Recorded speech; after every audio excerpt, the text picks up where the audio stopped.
Assalamualaikum warahmatullahi wabarakatuh. Waalaikumsalam warahmatullahi wabarakatuh. Alhamdulillah, wassalatu wassalamu ala rasulillah Sayyidina Muhammad ibn Abdillah wa ala alihi wa sahbihi wa man walah, wa la hawla wa la quwata illa billah, amma ba'd. Ikhwani rahimakumullah, alhamdulillah malam hari ini kita masih diberi kesehatan oleh Allah sehingga kita dapat melaksanakan kewajiban kita di dalam thalabul ilmi, yaitu belajar ilmu agama. Mudah-mudahan Allah mencatat perkumpulan kita atau istimewa kita ini sebagai perkumpulan yang diridhoi oleh Allah SWT. Dan juga mudah-mudahan jadikan perkumpulan yang disenangi oleh baginda Nabi Muhammad Sallallahu Alaihi Wasallam. Untuk itu, seperti kemarin juga ada tema-tema yang kita angkat mengikuti beberapa tulisan saya. Kali ini ada satu tema. Judulnya adalah setiap penyakit itu ada obatnya. Ini judul yang mungkin sangat relevan ya kalau kita angkat sekarang, karena saat sekarang kita ini kan ada lockdown ya. Lockdown gara-gara apa? Virus corona ya. COVID-19. Apa bahasa Inggrisnya? COVID-19. Ya. Mudah-mudahan kalian bisa paham semua itu ya. Ya, santri tidak boleh tidak paham. Santri itu harus paham, walaupun kita di lockdown tapi harus mengetahui perkembangan di luar sana ya. Termasuk juga kita mendengarkan beberapa hal dari keterangan-keterangan para dokter. Ada yang mengatakan COVID-19 ini ada obatnya, kan gitu ya. Ada yang mengatakan tidak ada obatnya. Terus apa faedahnya juga kita sekarang di lockdown atau diisolasi ini juga kan harus tahu kan. Paling tidak dalilnya apa, kan gitu ya. Ya, masyarakat zaman sekarang senangnya begitu, kalau mengaji itu tahu dalilnya. Bagus gitu ya. Kalau ulama-ulama kita zaman dahulu kala, orang tua kita zaman dahulu kala, kalau disuruh ya tanpa tanya macam-macam ya.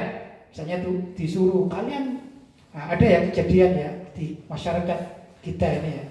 Kalau sudah waktunya menjelang maghrib, nah itu matahari kan sudah mulai tenggelam, itu kan di awan sana kan merah, itu ya, awan merah. Ya, orang Jawa bilangnya suruh. Nah, ini orang Jawa ya.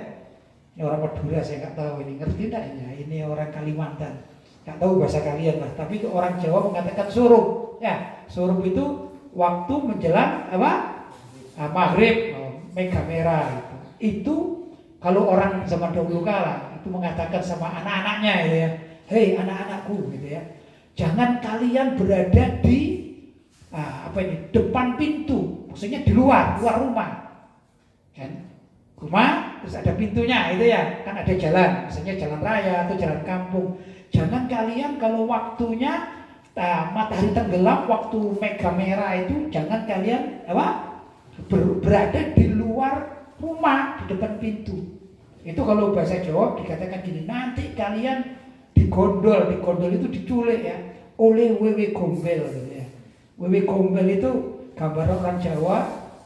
Seperti kalau hantu-hantu itu kan ada, kita bahasa Indonesia mengatakan kuntilanak kan gitu ada ya, hantu pocong ya, itu kan hantu-hantu Indonesia. Kalau hantu luar negeri itu vampir kan gitu ya. Indonesia jarang mengatakan awas digondol vampir, jarang. Tapi awas nanti digondol gendruwo misalnya, digondol wewe gombel dan lain sebagainya ya. Kalau kita pergi ke tempat yang dikatakan angker gitu, awas lu ya, ketemu Mbak Kunti gitu. Loh kok Mbak Kunti? Siapa Mbak Kunti? Kuntilanak maksudnya. Nah, itu zaman sekarang. Itu orang zaman dulu nurut, tak pernah bertanya kenapa. Tapi kalau zaman sekarang ini orang dikasih tahu begitu, terus ditanya apa dasarnya? Ya dah, dasarnya apa? Dalilnya apa? Yaitu zaman sekarang. Saya kasih dalil juga, ada dalilnya ya. Maka saya katakan nanti kita bicara tentang pengobatan itu ya perlu pakai dalil ya. Masalah seperti tadi itu, adat semacam itu aja perlu dalil orang sekarang. Ternyata menurut para ulama, Kenapa kita juga diharamkan sholat ba'dal asar? Ya dah, setelah sholat asar selesai, ada enggak sholat sunnah ba'dal asar? Enggak boleh, hukumnya haram. Kenapa kok haram? Karena mulai waktu ba'dal asar itu sampai maghrib atau sampai adzan maghrib, dan adzan maghrib itu terbenam matahari secara sempurna. Ya dah, loh waktu mulai ba'dal asar sampai maghrib itu waktunya setan-setan ini berkumpul di jalanan. Ya dah, setan-setan berkumpul di jalanan. Guna apa? Menunggu matahari terbenam. Tatkala proses matahari terbenam, mereka menyembah itu matahari, dianggap adalah Tuhan mereka. Karena itu para ulama mengatakan jangan sampai kalian mengikuti setan-setan yang berada di jalan-jalan itu, karena mereka sedang menyembah Tuhannya, yaitu yang diakui oleh mereka itu matahari. Ya dah. Maka dikatakan man tasyabbaha biqaumin fahuwa minhum. Barang siapa menyerupai suatu kaum, di sini kaumnya adalah para setan ini ya. Para setan. Kamu terhormat atau tidak terhormat nih para setan ya. Para setan itu sedang menyembah matahari, maka kita dilarang untuk berada di depan pintu. Itu menurut sebagian pendapat para ulama. Jadi perlu dicarikan dalil juga ternyata ya. Dan itu nyata karena apa? Kita paling tidak haram melaksanakan sholat sunnah, kan gitu kan? Setelah sholat asar. Jelas ya? Itu rahasianya. Nah, karena itu kita sekarang berbicara tentang setiap penyakit itu ada obatnya. Nah, ini ada corona. Ya ada, corona itu juga penyakit namanya. Apakah ada obatnya? Pasti ada. Cuman sudah ditemukan atau belum? Nah, ini perlu penelitian. Ya, tapi di dalam agama itu ada kok tuntunannya. Kan itu saya silakan ini akhirnya Labib Faniba ya, ini santri tetangga saya ini ya, sama-sama Singosarinya ya, mudah-mudahan besok bisa berdakwah bersama dengan saya ya. Silakan, Labib, silakan. Bismillahirrahmanirrahim.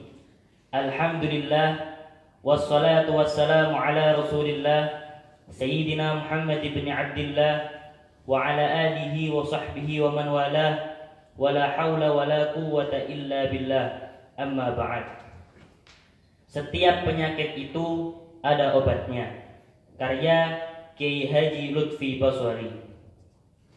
Ikhtiar berobat bagi orang yang sakit itu adalah perintah syariat. Jadi seorang muslim itu tidak boleh pasrah demikian saja terhadap penyakit yang menimpanya tanpa berusaha untuk berobat demi kesembuhannya. Ya, ini dikatakan setiap penyakit itu ada obatnya. Ini sebenarnya adalah nukilan dari lafaz hadis Nabi Muhammad SAW ya. Hadis Nabi asalnya ya, cuman saya ubah menjadi sebuah narasi yang baik kan begitu ya. Nah, itu setiap penyakit ada obatnya. Nah, di antara orang itu kalau terkena penyakit maka harus berobat. Ini ikhtiar.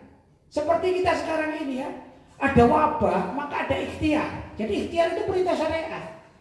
Apa contohnya? Ada wabah corona, ya enggak? Kalau dalam bahasa Arab itu wabah itu pernah dikatakan ta'un ya. Sebagai ta'un itu juga wabah penyakit yang menular. Walaupun di dalam bab ini masih selisih pendapat, tapi dengan pemahaman-pemahaman tentang corona yang itu bisa menular kepada setiap orang, siapapun adanya bisa tertular. Dan corona itu kalau tidak tertangani bisa mematikan. Maka apa yang harus dilakukan? Harus ada ikhtiar. Sekian dari banyak ikhtiar itu misalnya pakai masker kalau keluar, atau pakai sarung tangan, ya dah, atau juga cuci tangan bila habis ketemu sama orang atau bersalaman sama orang cepat-cepat cuci tangan, itu namanya ikhtiar. Termasuk diantara dari ikhtiar adalah lockdown, itu menutup pergerakan masyarakat yang dari luar tidak bisa masuk, yang dari dalam tidak bisa keluar. Mungkin bahasa lain juga isolasi seperti kita ini ya, berada di rumah atau di pesantren tidak keluar-keluar. Ini tujuannya apa? Ini ikhtiar namanya ya, ikhtiar, perintah syariat. Jadi kalau ada orang yang tidak keluar rumah di saat sekarang ini, berarti dia ini niat untuk berikhtiar melaksanakan syariat. Setelah itu bersabar. Andai kata setelah kita ikhtiar tiba-tiba Allah mengirim corona ke tempat kita dan kita naudzubillah min dzalik misalnya dipanggil oleh Allah mati karena corona, itu setelah ikhtiar namanya kita sudah bersabar, maka mati kita namanya mati syahid. Ya dah. Artinya mati syahid maksudnya adalah mati yang pahalanya seperti pahala perang peperangan fisabilillah di jalan Allah SWT karena kesabaran kita. Nah, ini termasuk ikhtiar. Demikian juga orang sakit. Orang sakit panas ya kita ikhtiar, cari obat ke dokter, ya ada minum apa misalnya kalau herbal ya herbal. Oh, kalau orang Jawa misalnya orang panas itu diberi kunyit, ya kita cari kunyit misalnya. Itu namanya ikhtiar, ya silakan. Adapun jika sudah berusaha secara maksimal untuk berobat namun belum diberi kesembuhan, maka dianjurkan untuk bersabar atas penderitaannya itu dan berserah diri kepada Allah terhadap cobaan yang menimpanya. Karena dengan kesabaran dan kepasrahannya itulah maka Allah akan mengampuni dosa-dosanya dan meninggikan derajatnya. Ya, kalau ada orang sakit kemudian dia sudah berobat ya dengan segala macam cara yang dibenarkan oleh syariat ya. Cara pengobatannya pada dokter yang terhormat atau yang terpercaya atau dengan obat-obat yang lain, pokoknya tidak melawan syariat itu ya. Kemudian tidak diberi kesembuhan oleh Allah dan dia bersabar. Bersabar itu gimana? Ya dia menerima sakitnya, ya tetap berobat. Kemudian dia ini kok misalnya meninggal dunia, sesungguhnya orang yang sakit itu walaupun kemudian meninggal dunia asalkan sudah berikhtiar ya, sesungguhnya itu adalah ghufranudz dzunub. Cara Allah mengampuni hambanya yaitu diberi sakit. Ya, mau sembuh tidak sembuh, tatkala sakit dia sabar dan dia sudah berobat, maka namanya ghufranudz dzunub. Apa ghufranudz dzunub? Ampunan dari Allah SWT atas dosa-dosanya, itu satu. Yang kedua, hakikatnya orang sakit yang sudah berobat, maksudnya sudah berikhtiar, itu namanya raf'ud darajat. Allah meninggikan derajat orang yang sakit dan berobat kemudian sabar, walaupun dia ini kemudian meninggal dunia. Itu namanya apa? Ghufranudz dzunub, yaitu pengampunan bagi dosa-dosanya serta raf'ud darajat, meninggikan derajat orang tersebut asalkan sabar, tapi harus ikhtiar terlebih dahulu. Silakan. Sayyidina Jabir radhiyallahu anhu mengabarkan bahwa Nabi Muhammad sallallahu alaihi wasallam bersabda, "Setiap penyakit ada obatnya. Oleh sebab itu, jika obat tersebut digunakan dengan izin Allah, tentu penyakitnya akan sembuh." Hadis riwayat Ahmad dan Muslim. Ya, Nabi Muhammad Shallallahu Alaihi Wasallam menghabarkan ya, sebagaimana tadi disebutkan ya, likulli da'in dawa atau likulli da'in syifa. Setiap penyakit itu ada obatnya, ya. Fa idza asaba da'ud da'i baro'a biidznillah. Apabila cocok itu, obatnya itu cocok mengenai penyakitnya, cocok, selaras.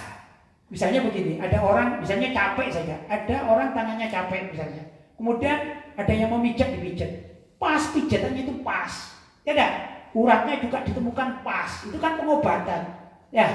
Maka baru biidznillah, dengan izin Allah sakitnya, capeknya itu akan hilang, itu dengan izin Allah. Demikian juga obat, kita diberi obat oleh dokter dan dokter setelah melakukan penelitian sekian macam, kemudian menemukan obatnya sakit perut, ini loh obatnya.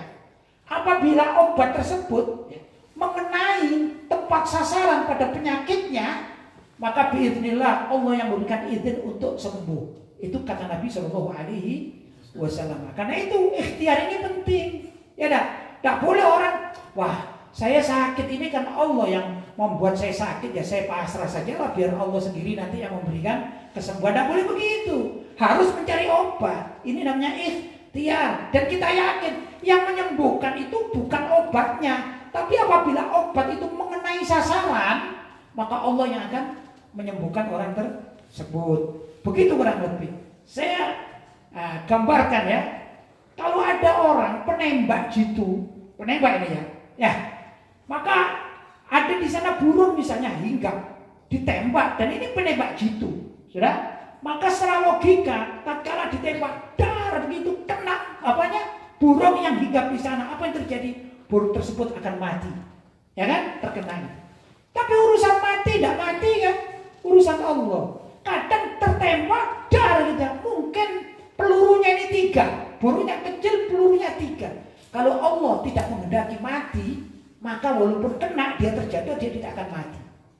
Tapi kalau Allah menghendaki mati disebabkan karena terkena peluru itu si buruk, ya mati. Ya, karena apa?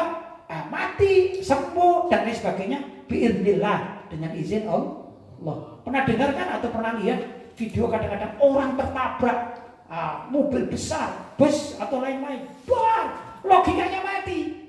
Tapi ternyata Allah tidak menghendaki mati. Apa yang terjadi? Tidak mati kadang-kadang.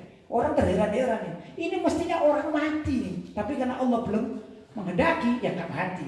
Tapi umumnya orang ditabrak bus umumnya mati kan gitu kan secara umum, itu logika umum. Tapi sesungguhnya mati, sembuh dan lain sebagainya ini biiznillah. Jelas ya? Lanjut. Dalam riwayat lain, Sayyidina Ibnu Mas'ud radhiyallahu anhu menyatakan bahwa Nabi Muhammad sallallahu alaihi wasallam bersabda, sesungguhnya Allah Subhanahu wa taala tidak menurunkan penyakit melainkan menurunkan juga obat untuknya. Orang yang mengerti tentu mengetahuinya. Sebaliknya, orang yang bodoh, awam tidak akan mengetahuinya. Hadis riwayat Ahmad. Ya, ma anzalallahu taala da'an illa anzalalahu syifaan. Sesungguhnya Allah itu tidak menurunkan suatu penyakit kecuali Allah itu juga menurunkan obatnya ya. Orang yang paham, yang mengerti karena mau mengaji, ya enggak, maka orang itu berobat. Tapi orang yang bodoh, dia tidak mau mengaji, tidak mau belajar. Mengaji ya seperti saat ini ya, mengaji tentang masalah pengobatan atau belajar ilmu kesehatan. Orang yang mengerti, dia akan berobat. Ya, karena ada sebab sesuatu yang dikehendaki oleh Allah menyebabkan penyakitnya ini sembuh. Maka orang itu akan berobat karena paham. Tapi orang bodoh, tidak begitu, pasrah saja. Saya sudah pasrah lah. Ya seperti sekarang ini zamannya corona ini kan kadang-kadang kita sedih, ya enggak? Wah, gara-gara corona kita tidak bisa makan gitu. Ya sudahlah kita pasrah, yang penting kita jalan cari makan, urusan mati urusan Allah gitu. Kalau diberi mati betulan, gimana yang merawat anak-anaknya? Kan begitu. Ya masih banyak perlu dipikirkan. Ya enggak? Begitu. Dan lain sebagainya. Selagi kita ini bisa untuk isolasi di rumah, maka itu ikhtiar yang terbagus. Tapi kalau memang di rumah sudah tidak ada makanan lagi, ya apa yang bisa dimakan? Ya enggak? Walaupun sedikit, tidak harus jualan untuk mendapatkan kekayaan kan gitu. Seperti di Italia sekarang ini yang saya tahu dan beberapa negara atau kota di Cina itu, uang itu sudah tidak ada nilainya, dibuang-buang. Punya uang kalau tidak bisa belanja gimana? Gak ada yang jualan, ya kan percuma. Nah untuk bilang mudah-mudahan tidak terjadi di Indonesia. Tapi andai kata Allah menghendaki di Indonesia ini terjadi seperti Italia, gimana ya? Gak ada orang lockdown, gak ada orang ini, akhirnya semua terkena. Akhirnya apa yang terjadi? Uang pun tidak bermanfaat. Mau jualan apa? Udah ada uang kan gitu ya. Gak ada barang yang dijual dan seterusnya. Karena itu kita mohon kepada Allah mudah-mudahan penyakit corona ini diangkat dari Indonesia. Ya, amin. Karena itu mari kita belajar ya, kita mempelajari apa yang perlu kita pelajari, termasuk ilmu hal. Ya dah, ilmu tentang corona ini ilmu hal. Kemarin kita bahas bahwa belajar ilmu hal yang diperlukan saat ini sangat penting sekali. Jelas? Silakan.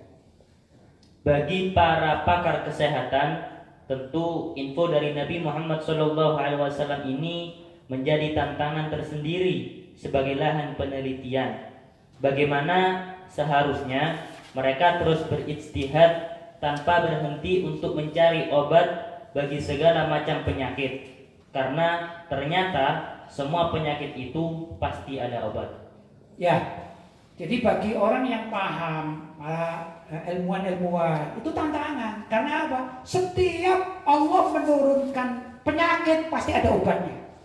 Hanya kita sebagai ahli, yang ahli dalam pengobatan itu ya, atau penelitian, harus mencari. Jadi corona ini pasti ada obatnya. Cuman sudah ditemukan atau belum? Ya, dulu demikian juga. Dulu zaman dahulu kala saya pernah mendengar katanya sakit malaria itu nggak ada obatnya. Jadi banyak orang yang digigit nyamuk malaria terus mati. Dikatakan zaman itu nggak ada obatnya. Kemudian berkembang, bergulir, akhirnya ditemukan yang saya ingat namanya Pilkina. Nah, zaman dahulu kala ya. Akhirnya kalau orang minum pil kina ini untuk mengobati malaria bisa sembuh. Ternyata apa? Asalnya dikatakan tidak ada obatnya, kemudian ada penelitian, akhirnya dapat obat untuk malaria yang saya pahami dalam dunia kedokteran ada namanya apa? Pil kina, demikian dan seterusnya. Jadi perlu penelitian. Corona yaitu yang ahli dalam bidang kesehatan perlu meneliti. Dari mana? Apakah dari barat? Belum tentu. Apakah dari Arab? Belum tentu. Apakah dari Cina? Belum tentu. Mungkin ada orang yang pandai dari Singosari misalnya, atau dari Madura, atau dari Jakarta, atau dari mana saja orang Indonesia menemukan pil atau obat untuk melawan corona. Mungkin bisa, ya enggak? Begitu dan seterusnya. Yang penting harus ada ikhtiar. Silakan. Sedangkan bagi kalangan awam, maka kewajiban mereka adalah bertanya atau berobat kepada para pakar kesehatan yang lazim disebut sebagai dokter-dokter dan spesialisasi yang sesuai pada bidangnya masing-masing. Jadi seawam apapun seorang itu, maka hendaklah rajin bertanya dan mencari tahu tentang dunia kesehatan serta tidak merasa alergi untuk berobat. Ya, jadi untuk orang awam jangan alergi berobat dan jangan malu bertanya kepada ahli kesehatan, ya, kepada dokter. Kadang-kadang ada orang ini yang terlalu fanatik, ya. Salah maksudnya. Dia fanatik. Saya yakin pokoknya Allah yang menurunkan penyakit, pasti Allah akan menyembuhkan penyakit ini. Akhirnya dia sakit panas, dia tidak mau berobat, dia di rumah saja, di atas ranjang saja menunggu keajaiban. Ya, kok kapan? Ya ini kalau mati, ya terserah dia kalau mati kan gitu kan. Tapi sebenarnya tidak begitu. Orang yang sakit berobat. Misalnya apa saja? Oh saya pernah dengar orang sakit perut itu dibelikan, kalau zaman dulu ada namanya pil Siba gitu ya. Atau sekarang ada diatab misalnya, diabet, lodia dan segala macam yang dia pernah dengarkan dari orang lain, entah dari dokter, entah dari saudaranya, atau mengatakan, oh kalau kamu sakit perut ya, kamu sedang dalam keadaan disentri, coba misalnya minum air salak yang digodok atau demikian, atau pucuk jambu dan lain sebagainya. Itu namanya ikhtiar berobat. Tak boleh orang itu pasrah saja dan menunggu keajaiban. Bukan begitu syariat yang diajarkan. Jelas ya? Tetap harus belajar. Dan orang awam pun tetap berkewajiban untuk bertanya. Sedikit apapun tentang kesehatan dirinya wajib bertanya. Namanya hifdzun nafsi, menjaga nyawa. Ini termasuk kewajiban kita di dalam beragama. Ya dah, menjaga nyawa. Bukan ikhlas-ikhlasan. Tak apa-apa lah, saya mati terserah, dan mati juga terserah. Nah begitu. Ya dah, umat Islam harus pinter, namanya hifdzun nafsi, menjaga nyawanya. Dari apa? Dari pembunuhan misalnya, wajib menjaga. Kita punya rumah, kita kunci, biar apa? Tidak ada penjahat yang masuk sehingga kita aman. Itu juga harus dipikirkan. Kalau sakit harus berobat, biar apa? Tidak mati karena penyakit. Begitulah caranya Islam mengajarkan kita sebagai orang awam, dan bagi yang ahli atau pakar yang mencari obatnya, ya meneliti begitu. Lanjut. Sayyidina Abu Hurairah radhiyallahu anhu memberitahukan bahwa Nabi Muhammad sallallahu alaihi wasallam bersabda, Allah Subhanahu wa taala tidak menurunkan suatu penyakit melainkan Ia menurunkan penawarnya. Hadis riwayat Ahmad, Al-Bukhari dan Ibnu Majah. Ya, penawar ya. Penawar dengan obat itu sedikit berbeda ya. Umumnya penawar itu kalau orang belum sakit itu diberi penawar namanya. Ya. Nah, ternyata juga ada obat-obat yang untuk menawar. Menawar itu menolak. Seperti sekarang corona ini. Adanya corona maka ada informasi. Kalau kalian kepingin tidak terkena corona, atau andai kata terjangkit corona tapi kalian tidak mati karena corona, bisa sembuh. Pertama, jaga kesehatan kalian. Minumlah vitamin-vitamin yang menyegarkan seperti vitamin C, vitamin E, kan gitu ya, dan lain sebagainya. Kita disuruh kalau apa-apa cuci dengan apa? Istilahnya apa? Hand sanitizer itu ya. Itu juga termasuk ikhtiar, itu penolak. Bukan orang sakit terus disemprot, bukan begitu. Kita tidak sakit disemprot dulu, penawar agar andai kata misalnya setelah kita cuci tangan kita sehat, kemudian ada orang kena corona, salaman dengan kita, mati dulu coronanya itu. Ya, ini namanya penawar. Dan Allah juga di samping menurunkan obat bagi semua penyakit, ternyata Allah juga menurunkan penawar bagi penyakit-penyakit tersebut. Ini semua kehendak Allah. Silakan. Menurut pendapat para ulama bahwa likulli qa'idatin mustasnayat. Setiap kaidah itu ada pengecualiannya, termasuk juga dalam dunia pengobatan. Di samping Nabi Muhammad SAW menerangkan bahwa setiap kali Allah menurunkan suatu jenis penyakit, pasti Allah menurunkan pula obatnya. Ternyata ada satu penyakit yang tiada obatnya, sebagaimana dalam riwayat berikut, bahwa dulu orang-orang Arab menghadap Nabi Muhammad SAW dan bertanya, "Wahai Rasul SAW, kapan kita boleh tidak berobat?" Ulangi, kapan kita boleh tidak berobat? Ini hadisnya ya. Jadi kapan kita boleh tak berobat? Ya, ikhlas-ikhlasan kata orang sekarang ya. Lanjut. Nabi Muhammad SAW bersabda, "Tidak, wahai hamba Allah, kalian harus berobat. Sebab sesungguhnya Allah tidak mengadakan suatu penyakit, melainkan Dia mengadakan pula penawar atau obatnya, kecuali satu penyakit saja yang tiada obatnya." "Penyakit apakah itu, wahai Rasul sallallahu alaihi wasallam?" tanya mereka. "Tua, menghadapi kematian." Hadis riwayat Ibnu Majah, Abu Daud dan At-Tirmidzi. Ya. Jadi ada orang Arab datang ya, ikhlas-ikhlasan kata orang sekarang bahasanya. Ada corona, saya ikhlas saja lah, mau mati terserah, gak mati terserah juga. Yang penting saya nyaman. Saya mau pergi kemana enak, ya dah. Mau apa saja lah kumpul-kumpul, ya semau gue lah. Mau mati terserah. Apa begitu? Enggak ternyata. Ada orang Arab datang kepada Rasulullah. "Ya Rasulullah, boleh enggak kita ini tidak berobat? Kapan sih kita boleh tidak berobat?" Katanya, enggak begitu. Engkau harus berobat. Engkau harus berobat. Karena sesungguhnya Allah itu tidak menurunkan atau menciptakan satu penyakit ya, kecuali Allah menurunkan apa? Penawarnya atau obatnya. Ya, fa innallaha lam yada' da'an illa wada'alahu shifaan ghairu da'i wahidin al-haram. Kata Rasulullah, semua penyakit ada obatnya kecuali satu saja. Al-haram. Apa itu al-haram? Penyakit tua. Nah, penyakit tua dalam bahasa lain dikatakan mati. Kalau sudah urusan tua, ya tidak bisa suruh muda lagi. Kalian sekarang misalnya masih muda, ini Akhi Umar Al-Habib berapa usianya? 15. Ini Rijal berapa usianya? 16. Ini Labib berapa usianya? 16. Ini Lutfi Barakba berapa usianya? 16. Ini Sultan berapa usianya? 17. Ini Khairul berapa usianya? 21. Saya usianya 55 sekarang ya. Ya sudah, jenggotnya ada putihnya, rambutnya ada putihnya, kan gitu. Terus saya mau berobat ini. Berobat kepada dokter. "Pak dokter, Bu dokter, saya mau menjadi anak seperti ini. Adik-adik saya ini usia 15 tahun. Walaupun penampilan saya misalnya, kita tidak bicara masalah hukum halal dan haramnya. Misalnya, saya ini rambut saya semuanya disemir hitam, ini semuanya hitam semuanya. Ya, bahkan yang keriput-keriput ini sudah dioperasi. Tapi onderdil dalam, apa onderdil ini? Gimana dengan kekuatan tulang saya? Apa bisa main bola seperti kalian itu lari-lari? Gak bisa. Usia 55 ini kalau pemain bola sudah veteran ini ya, jatuh sedikit sakitnya lama kan. Kalau kalian jatuh masih bisa enak langsung lari lagi. Kalau seusia saya apalagi 60 tahun, apa bisa minta sembuh dari tua itu menjadi muda lagi? Tidak bisa.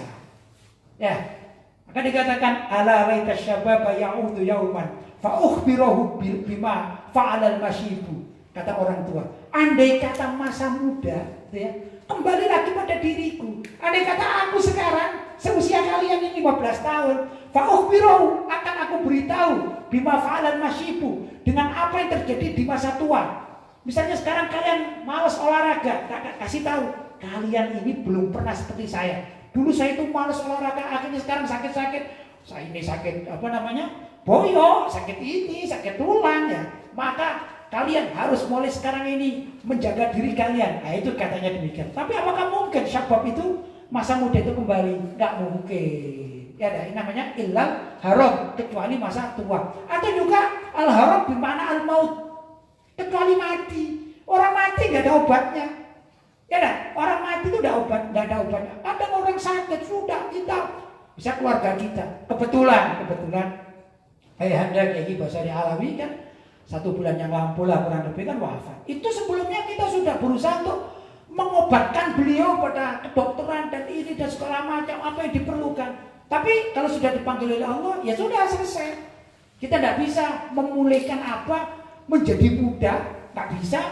Jangankan menjadi muda, tatkala beliau dipanggil oleh Allah saat sakaratul maut, kita kepingin apa? Gimana apa? Kita makan dulu lah. Gimana? Yang enak-enak lah misalnya kita pergi, nggak bisa.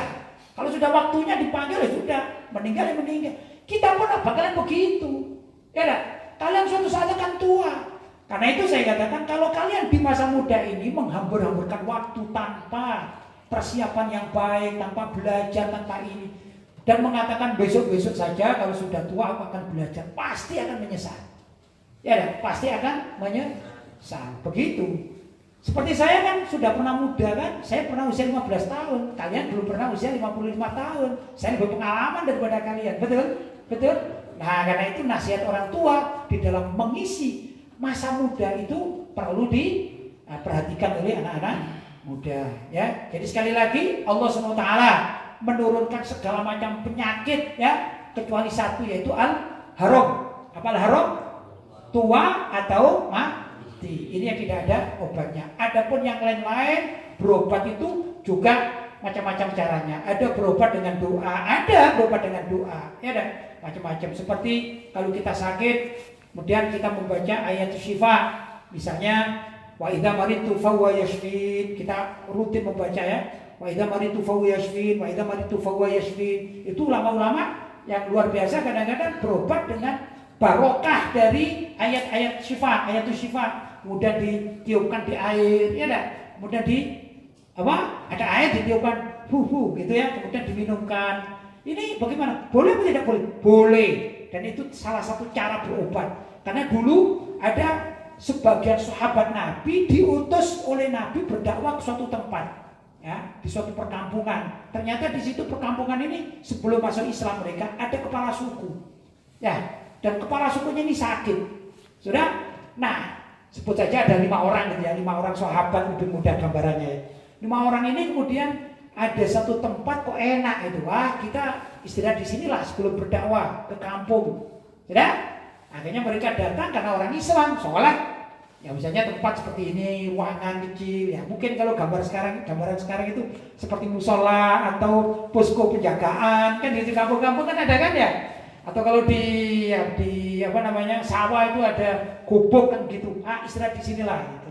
Sudah, karena orang Islam, para sahabat itu kemudian mereka datang ke situ sholat. Ya. Nah, di tengah sholat itu ada penduduk kampung. Yang tadi itu kampung yang belum Islam, di sebelah kepala suku. Dia melihat, oh orang ini kenapa ya? Kok ada sujud, ada rukuk gini? Oh berarti dia beribadat pada Tuhannya. Biasanya orang yang senang beribadah pada Tuhannya ini doanya makbul, diijabahi. Mereka belum tahu Islam, mereka. Ya, hanya perkiraan saja. Ini kampung kan gitu. Akhirnya nekat ini. Datang salah satu dari penduduk kampung mengatakan, wahai tuan, maksudnya orang Islam lagi, para sahabat, tolong, ini kepala suku kami sakit. Ya, kepala suku kami ini sakit. Tolong doakan gitu. Yang aneh, tatkala sebelum kejadian itu, orang sahabat-sahabat yang utusan Nabi itu mencari makan susah. Ya memang tidak kenal kan susah kan? Ya, tidak kenal susah. Gimana cari makan ini? Padahal sudah mulai bekalnya sudah mulai habis. Ya, akhirnya ada seorang sahabat yang nekat. Mana temukan saya dengan kepala suku. Sudah. Kemudian begitu datang ke rumah kepala suku, sahabat ini minta, tolong minta air putih. Sudah. Tapi ada syarat. Kalau nanti sembuh, tolong saya diberi hadiah ya. Tidak apa-apa, bayarannya itu loh maksudnya, ongkosnya. Akhirnya oleh sahabat tersebut dibaca surat Al-Fatihah. Al-Fatihah, Bismillahirrahmanirrahim, sampai waladhdallin, amin, kemudian suruh minum. Ayo minumkan. Subhanallah, begitu diminum oleh kepala suku yang sakitnya lama, sembuh. Berkat doa tadi itu. Doa ditiupkan ke air dan sembuh. Akhirnya minta ini sahabat ini, mana bayarannya? Apa Tuhan bayarannya? Saya minta kambing. Ya, diberi beberapa ekor kambing, dibawa sudah. Dibawa kembali ke tempat kumpulnya tadi itu, kumpulnya sahabat-sahabat yang lain. Ya enggak? Heran sahabat-sahabat yang dari mana kamu? Kalau bahasa kita itu mungkin, kamu habis mencuri apa? Oh enggak, aku udah mencuri. Ini ongkos karena aku menyembuhkan ini orang kepala suku itu. Akhirnya kita makan aja, kita kan lapar. Tapi mereka ini khawatir juga. Ini halal apa haram ya? Ngerti? Kambingnya dia loh, dengan cara begitu halal apa haram? Akhirnya kita kembali aja ke Rasulullah. Akhirnya mereka pulang. Setelah mendapatkan kambing, pulang mereka. Cerita kepada Rasulullah. Setelah sampai, kemudian cerita, maka Rasulullah mengatakan, kalian sembelih dan aku minta sampilnya. Tahu sampil? Kaki bagian bawah ini, bagian belakang namanya sampil. Ya enggak? Kasarnya aku minta bagian kakinya. Ternyata Rasulullah pun ikut memakan daging pemberian orang yang nyowok, katanya orang Jawa itu yang bikin ruqyah ya dengan air yang dibaca surat Al-Fatihah itu halalan thayyibah. Jadi ini juga namanya da itu penyakitnya si kepala suku, ada dawanya adalah air putih yang dibacai surat Al-Fatihah. Ya, ini juga bisa diamalkan. Saya pun sering berdoa semacam itu. Alhamdulillah sebagian orang yang minta doa ada yang sembuh karena keyakinannya. Ya, maka para santri juga perlu belajar semacam ini. Ya, ada pengobatan namanya Tibbun Nabawi, berobat cara Nabi Muhammad SAW. Walaupun yang praktek pertama adalah siapa? Para sahabat radhiyallahu taala anhum. Jelas ya? Nah ini perlu sekali lagi kita ikhtiar dengan membaca surat ayat-ayat asyifa boleh. Ada di sana syifa fihi syifa'ul linnas, ayat-ayat ada fihi syifa'ul linnas, membaca Al-Qur'an itu adalah syifa'ul linnas sebagai penyembuh dari penyakit untuk orang-orang, dan gitu ini bisa diamalkan ya. Atau obat-obat dari dokter ya, obat-obat yang nyata ini yang pil atau kapsul atau apa gitu ya, itu boleh. Gimana dengan herbal? Boleh. Orang jual jamu itu kan ada itu jamu pusing, jamu ini kan gitu ya. Ini ada ini saudara kita ini yang di rumahnya jual jamu ini ya Lutfi Barakba ini. Itu gimana? Boleh atau tidak boleh? Boleh, asalkan tidak melanggar syariat. Misalnya melanggar syariat itu dicampuri barang najis, baru tidak boleh. Kalau suci-suci semua boleh-boleh saja, namanya ikhtiar. Jelas? Ya ikhwan, mudah-mudahan malam hari ini kita sudah mulai mengerti ya bagaimana sih menangani corona di musim lockdown ini ya. Maka ada caranya, itu kita ikhtiar. Kemudian juga kalau ada pengobatan kalian tidak boleh menolak ya. Sekarang kan kalian juga ada tuh minuman seperti jeruk nipis atau yang lain-lain yang kecut ya, atau asam, itu kan juga bagus untuk penawar dari corona tersebut, karena kita imunisasi pada kita ini menjadi sehat. Dan corona tidak suka dengan orang-orang sehat, tapi corona ini paling cinta orang yang sakit-sakitan, malas sakit-sakitan, atau juga semau gue hidupnya ya, nggak takut ini, nggak takut itu. Ini coronanya jatuh cinta sama dia ya. Naudzubillah min. Nah, karena itu kita mohon kepada Allah, mudah-mudahan kita senantiasa dilindungi oleh Allah SWT dari segala penyakit, khususnya kalau saat sekarang dari penyakit yang namanya virus corona. Nah, mudah-mudahan kita semua, saudara kita, semua saudara-saudara kita, jamaah kita, orang-orang yang mengenal kita semuanya, dan khususnya Indonesia, mudah-mudahan diselamatkan dari virus corona dan kita bisa aman semuanya nanti kembali seperti sedia kala. Khususnya pada bulan suci Ramadan kita akan beramal ibadah dengan sebaik-baiknya. Mudah-mudahan apa yang saya sampaikan ada manfaatnya. Hadza ma aqulu lakum wal afu minkum. Wassalamualaikum warahmatullahi wabarakatuh. Waalaikumsalam warahmatullahi wabarakatuh.